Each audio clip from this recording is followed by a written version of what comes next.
I'm pleased to be here today to welcome you all to Randwick City Council's 5th annual EcoLiving Fair. I'd like to just welcome you all to Randwick's 2010 Garden Awards. Randwick City Council has long shown its commitment to the ideals of a better environment and indeed a more sustainable environment, which is what the EcoLiving Fair here is all about today.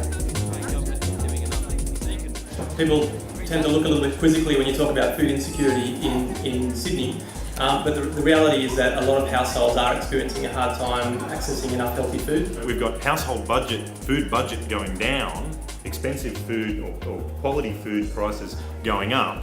At the same time, we've got farmers who are getting squeezed to these incredibly low margins. Seems clear that the problem really is between the farmers and the consumers. If we can connect those two groups together to effectively, cut out the middleman and create demand for quality, sustainable, ecologically farmed produce, then we can start to reward those farmers who actually do that work.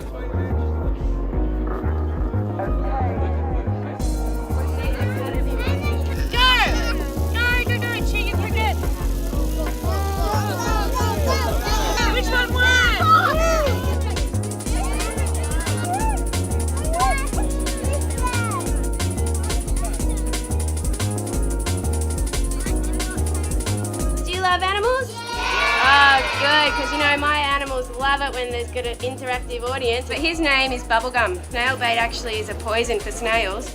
But of course Bubblegum can't tell which snails have been poisoned or not, so if he goes along and eats a very sick snail, do you think he'd get sick too?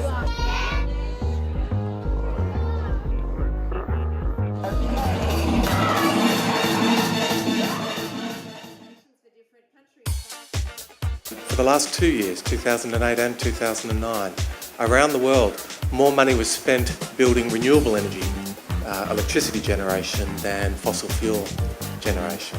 You can see the food inside it, can't you? The dark pits is where the food is. We were lucky enough to get funds from the New South Wales Climate Change Fund to retrofit the community centre for energy and water and to develop the gardens.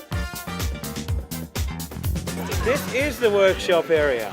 Well, welcome to the permaculture interpretive garden.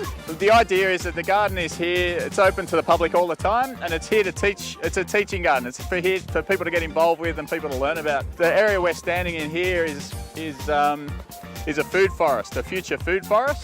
This area we're in is just to show different options for growing veggies. And the benefit of these sorts of things is you don't have to bend over onto the ground. You can build up some healthy soil. It's easier to manage weeds. It's easier to manage pests. You might see in this little bed we've got flowers, herbs, leafy greens and beans and things. That's called legumes. So that's one of the strategies, is to mix your plants up all together. Helps manage pests.